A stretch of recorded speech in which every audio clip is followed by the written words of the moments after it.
Okay, class, in this video, we're going to go over roles.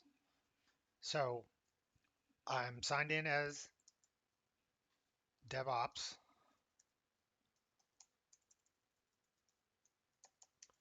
and I'm in my Ansible working directory.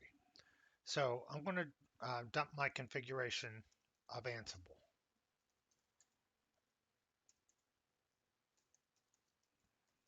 and I'm going to look for roles. So the default path is inside a hidden directory in my home directory, and there's these two global paths. Typically, a non-privileged user like DevOps won't have the ability to write to these locations. So the only ability that DevOps truly has rights to is this. We have DevOps as the will user, so they could do this, but maybe in a production environment, you might not give them right access to those directories. So I'm going to add roles to this location. In the book, they have you add roles under your working directory. I'm just going to do it to this location. So what I'm going to do is um, when you start off, this directory doesn't exist. So I'm going to create that directory. Of course, I already have it created, but I'm just going to go through the motions anyways. My home directory, Ansible roles. Of course, it doesn't generate an error for me because I'm using the -p. I can see my return code is still 0. If I didn't put that -p, I would have gotten an error. So um, I'm going to cd into that directory.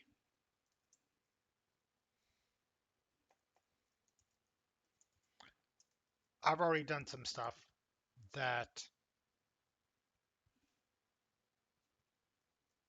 you won't see yet. So if I list a directory, I already have some stuff in there, but yours should be blank initially. So if you do this, actually, I'm just going to delete this just so you can see what I'm talking about.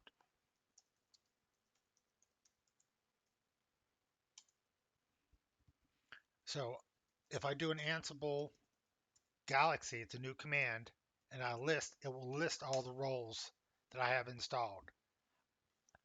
I have some other stuff installed that you don't have just yet. So these roles right here are installed in that location. I have no roles in these two global locations. So if you wanted to create a role on your own,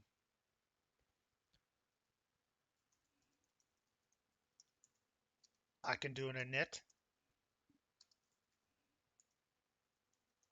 DevOps dot guys, and I'm just showing you an example role of how to create a role for, say, to set up a Plex server. A role is designed to make implementing a playbook easy. So instead of you having to manually create all the tasks, all the variables, all the files, someone can create a role and then you can use that role to implement that particular service. So all a role is a predefined directory structure with all the files in place. The inventory could be separate. It could have all the variables in place. All you have to do is just add the role to a playbook, supply any missing variables, and it creates that for you.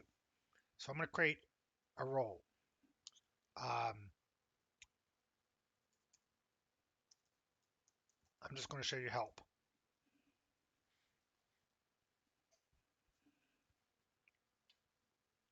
So this is help for the role for the init. So it's just going to show me where what options I can type. So I'm just going to type in the user that created the role and the name of the role, what it's going to do. In our case, it's going to be Plex. All I'm going to do is create the directory structure.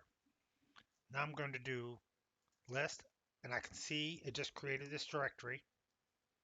Now I'm going to do tree devops.plex.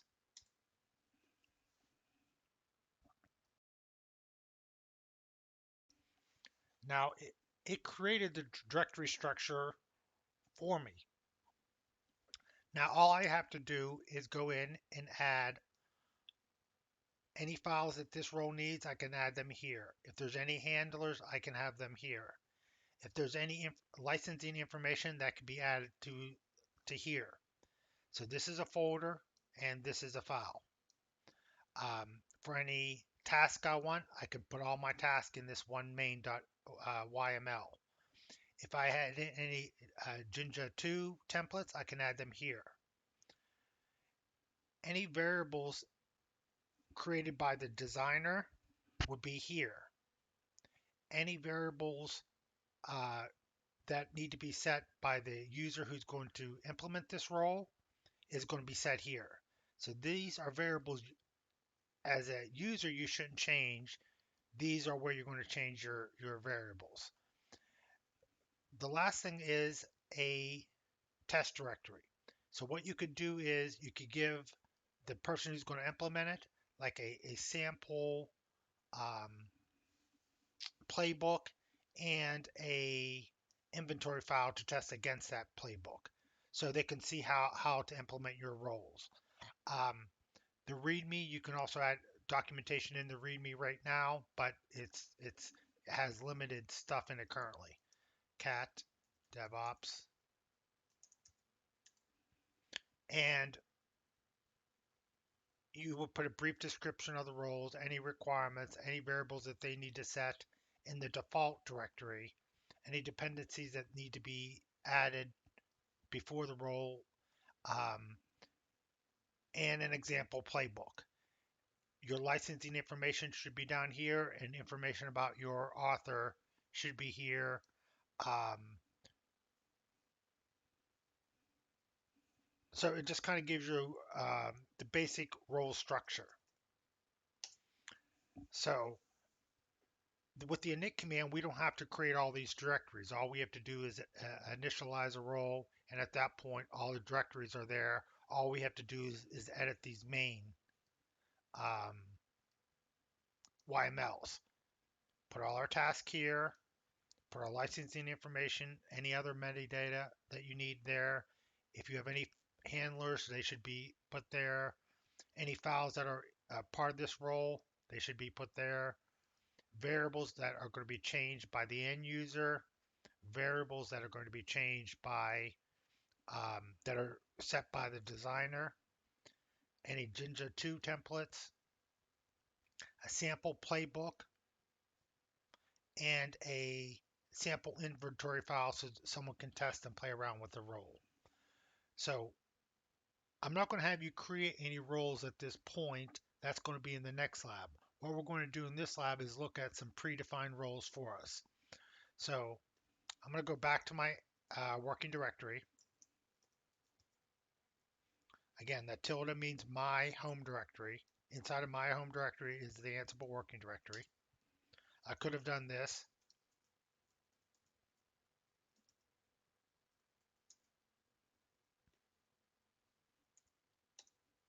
and achieved the same result. This is less typing than this, so that's why I use it.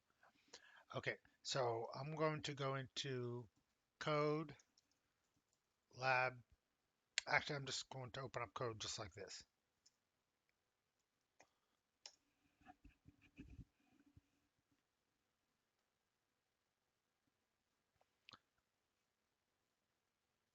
I'm going to open up lab 7 script 4. So basically, I have a simple playbook. Again, I have a name, the host is going to apply to, a variable that needs to be defined um, by the role. The role was telling me what variable to set this up when I look at the documentation, and I'm going to actually use two roles in this particular setup. So I'm going to go open up a new tab. And I'm going to type in Ansible Galaxy.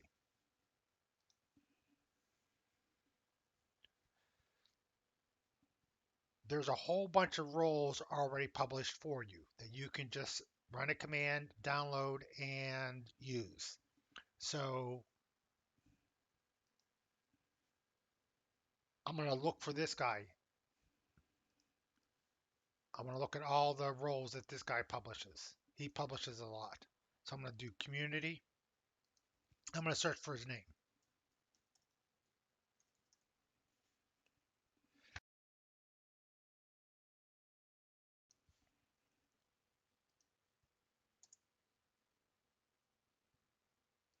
Did I type it right?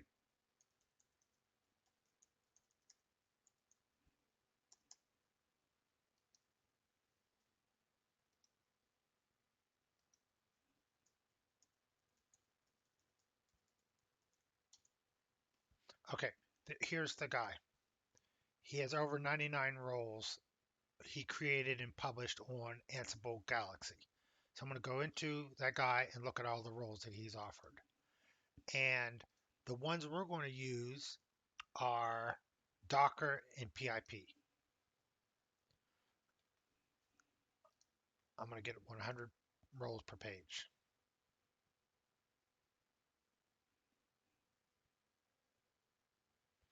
So he created this role, quite a few downloads. Sorry.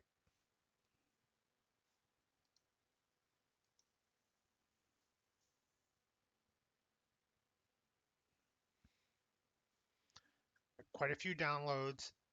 The community has given it a score of 4.5 out of 5. And you can click on view content. And so here's the information about the role, what OS it can go on, Debian, it can go on Enterprise Linux, which is Red Hat, 7, 8, it can go on Fedora, Ubuntu, those three versions. And there's each version for each OS. So if I go to the README, it gives me a little bit about how to implement this role. Um, like if I wanted, and it gives me a sample playbook. Right here is just to install Docker. It gives you a sample playbook for how to install Docker. But if you wanted to, a lot of people are saying, well, when they install Docker, they also want to install um, uh, PIP, which is the Python install program that will allow you to install other Python programs. But a lot of people want to manage Docker using Ansible, so it might be advisable to install both at the same time. So what we can do is, I'm going to go back to my setup.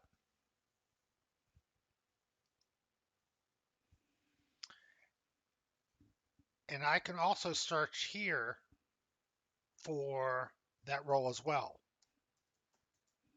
Now the book, in their labs, they have a very confined lab setup. And those limitations in that lab setup don't allow it to connect to the internet.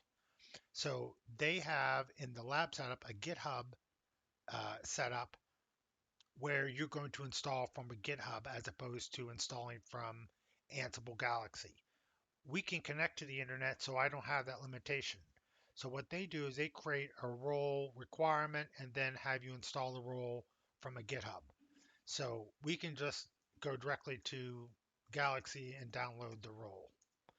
But now listen, if you're going to do the certification exam, you need to know that method of how to install from a requirement file, which I don't think we do a lot unless you're designing your role and you're grabbing roles from your GitHub. But for right now, we're just going to install from Galaxy. You need to research that requirement file so you know how to grab a role from a GitHub. I don't have a GitHub to set up, so we can't use that method. So I can search for Docker on Ansible Galaxy.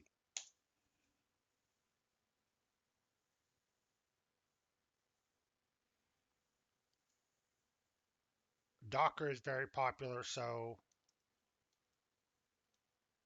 there's a lot of tools out here for Docker.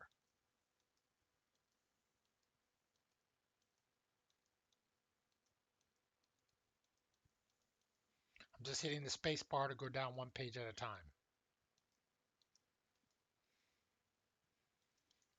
I guess there's a limit to how much you can view here, but um, let's see if this will work.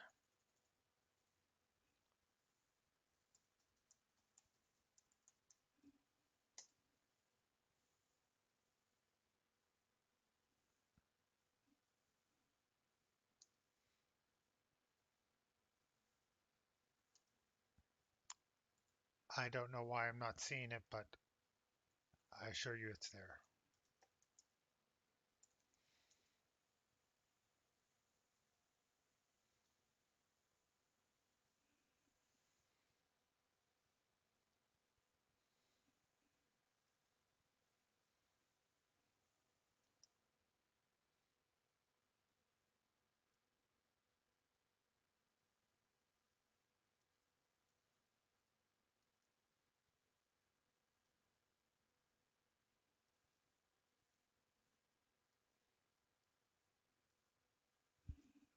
Let me just type for the whole name.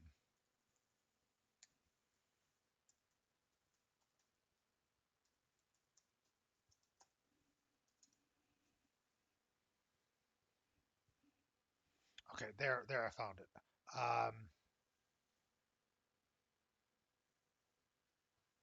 No, I didn't. Here it is. So here's the Docker module from that guy. Um, so we're going to use that Docker role rather. So first thing I need to do is install the role.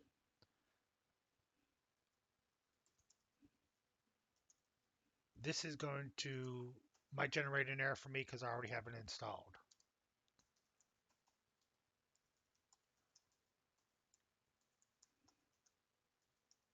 Now I'm going to install two roles, and I typed it wrong.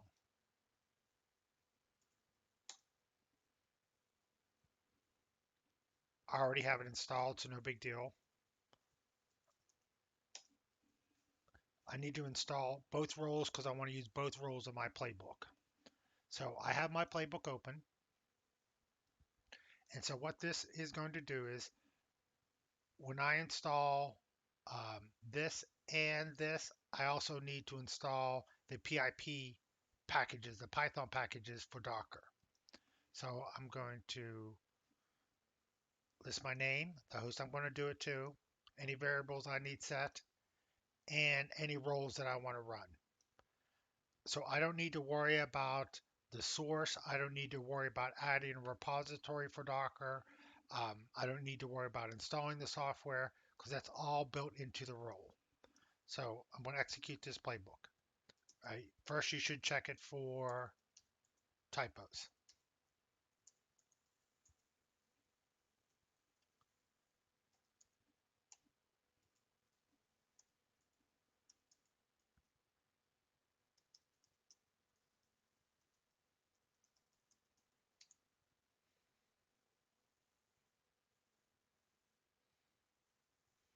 No typos.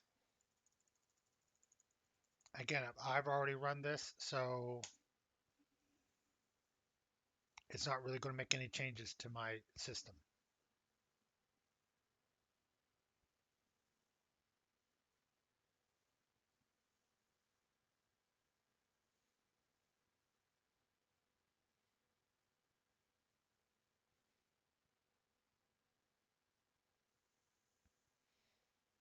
It's configuring all the repositories. It's installing all the stuff that it needs.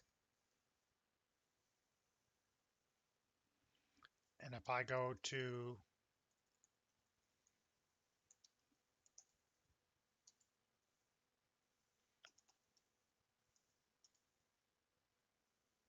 I have Docker installed. So I'm going to exit out of that machine. Now I'm back at this machine. I'm going to pause the video for a minute. There's a guy with the lawnmower outside. Okay, Uh, the lawnmower doesn't seem to be uh, very close right now. So the next thing we can do is also on Galaxy is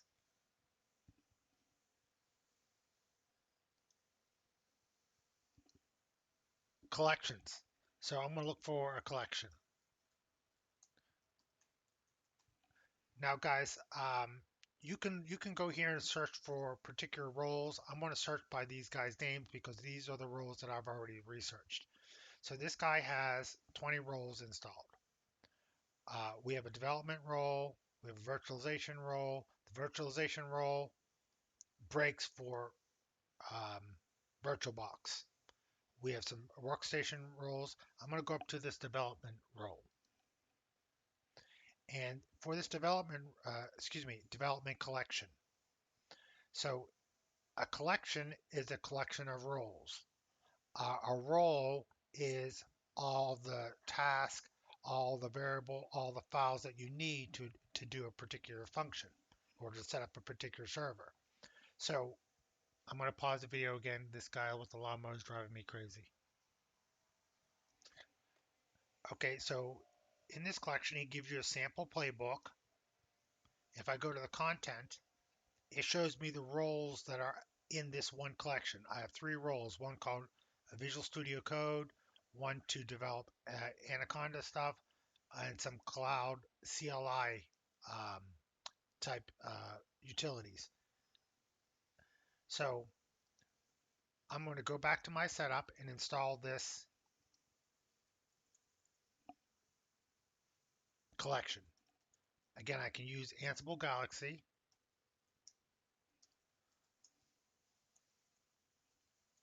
I'm going to specify it's a collection, not a role.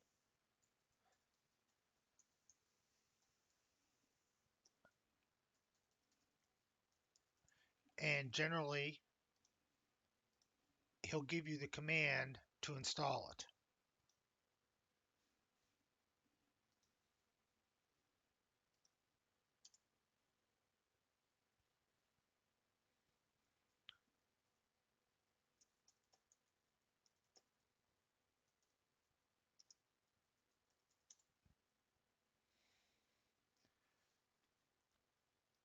It's not going to show up as a role because it's a collection.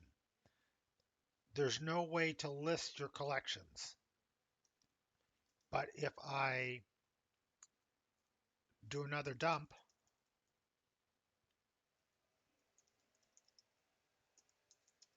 and grep for collections, collections are stored in two locations, one for my particular user and one global location. So I'm going to list my home directory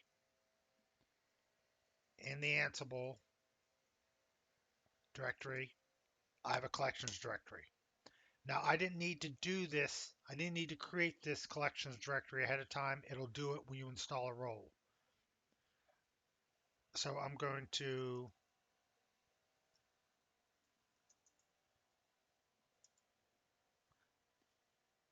there's that user account name.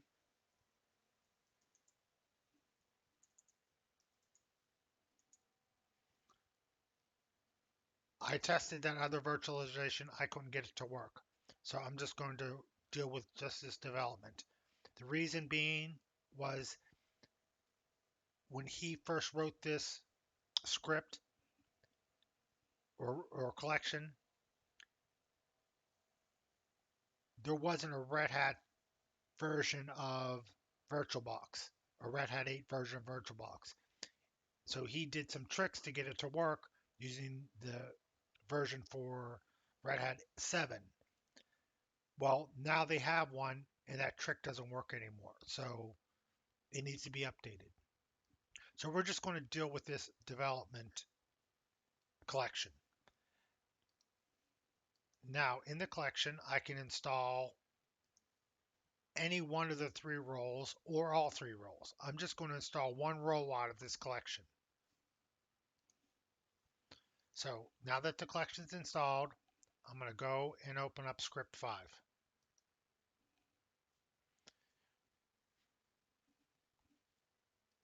I'm going to close this out just so you can see the full script. So this is my playbook. So what I've done is start with the 3 lines. I name my first play. It's going to apply to this host. And sometimes when you're dealing with roles, you might have to run a task before you install that role. So you can put those under a header called pre-task. That's a function of a play. You have something called pre-task. So before it does a role, you can have it do this pre-task. You can't put task and roles here at the same time. It won't work. So what we're going to do is run a pre-task, and just as an example, I did two tasks, one that prints out a message and another one that prints out a message. Then after that, you can do a post task that you might need to do. So let's say that you need to create a user account ahead of time, run your role, and your role installs a web server, and then in the post task you can push out some web content. So you do have that function, that ability to run pre and post task. So let's open up our terminal and run this. Now, on this role, it's going to install Visual Studios. If you remember, when we installed Visual Studios, that's what we're using right now. We had to first run a command to add the repository, then we had to manually install the software. What this is going to do is it's going to add the repository, download all the signature keys created by that repository, which is Microsoft, and then install the actual software. So now I don't need to worry about any of that. I can just point to this, say install Visual Studios. It will go out, add the repository, download all the keys, install the software that I need, and from that point on, I can just do another play to update it if I need to, or update it in whatever method that I normally would. Maybe I do a yum update. So what I'm going to do now is um, check for any typos.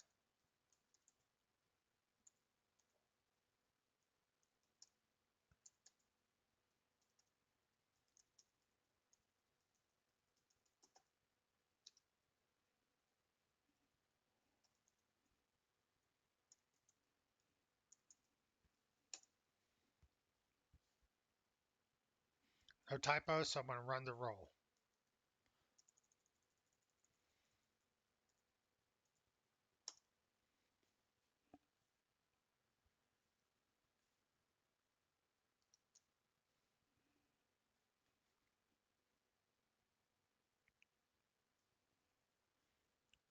It was really short for me because I've already ran this roll.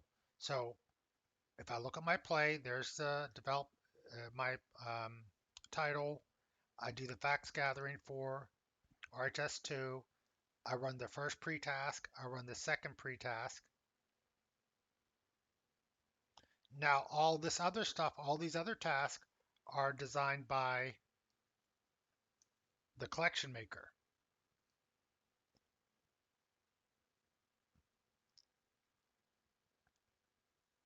So here he determines what OS you're on because this role will work on multiple OSs, Debian, Fedora, Red Hat 7, Red Hat 8.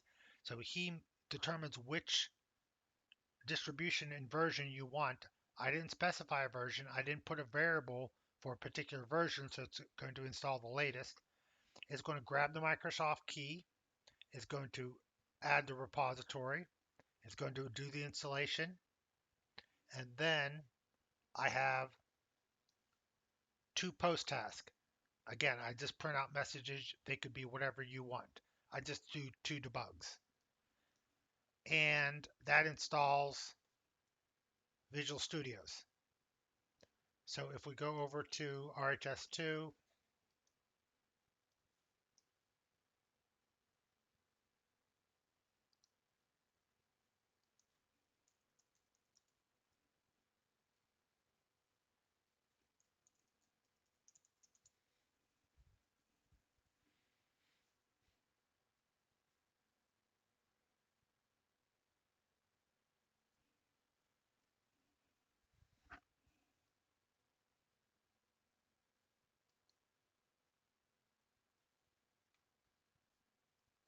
going to just type code up here, and I can see it's installed. So it was a lot easier than running all those commands to manually add the key, the the repository, and then do the actual installation. So if we go over here, you can see that there's a lot of roles already pre-made. I can do some networking roles. I mean, there's just thousands of them. Cloud roles,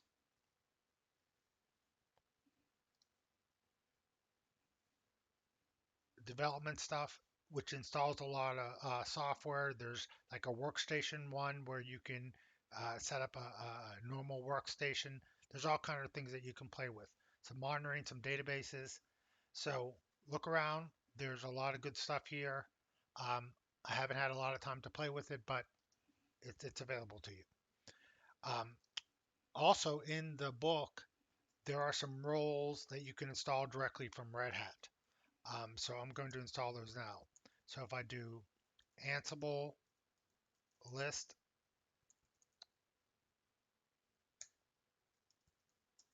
Galaxy list, here's the roles that I currently have. I have this Plex that I haven't really configured yet. The two roles that I installed, plus I have my collections, which you can't see with this command. And then I'm going to do sudo yum install real system roles.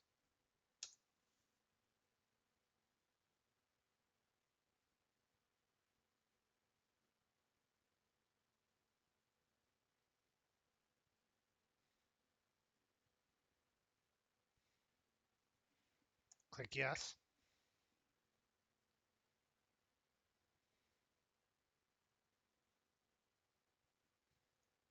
Okay, so now if I do a list, I can see I have these additional roles. Now they're not installed for me locally under my directory. These are the ones installed under my directory.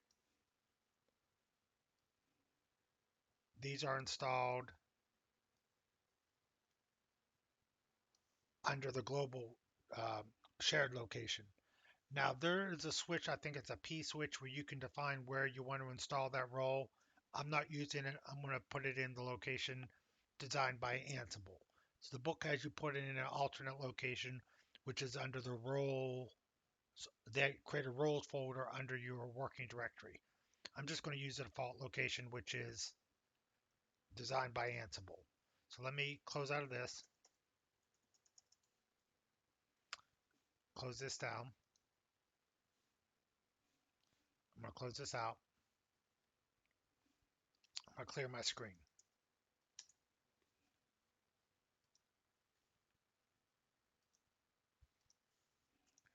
Okay, so I'm going to do Ansible Galaxy help. So after Ansible Galaxy, I can type either collection or role. If you don't type anything like this, it just assumes role. So I'm going to try to do collection.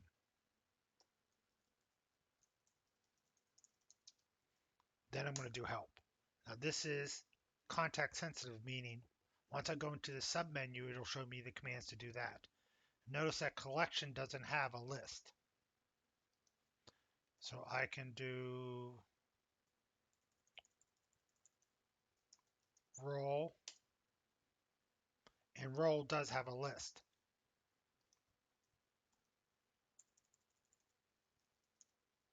So if I do list, it'll list my roles.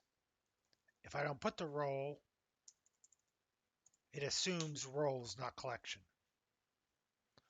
I could do something like info, because I don't really need to supply the word role, RHEL system. This is who created it, and this is the type of role, time sync. and it gives a little short description. If you wanted to, you could search on the internet and it will give you all the descriptions of how to use these roles that are there by default. This one sets up a time sync server. You need some variables to define the strata and things like that, and who it syncs to. Your kernel dump service, some networking stuff, set up a postfix, configure your SE Linux. So these are some roles that are uh, set up by Red Hat. I really don't know what the difference between these are and these are, but just be aware that they're there. The book mentions this, so I just wanted to show you how to install it. Okay, so guys, the next video I'm going to go over what's required on the final lab. I'm going to have you design a role, and then that will be the end of the class. So thank you.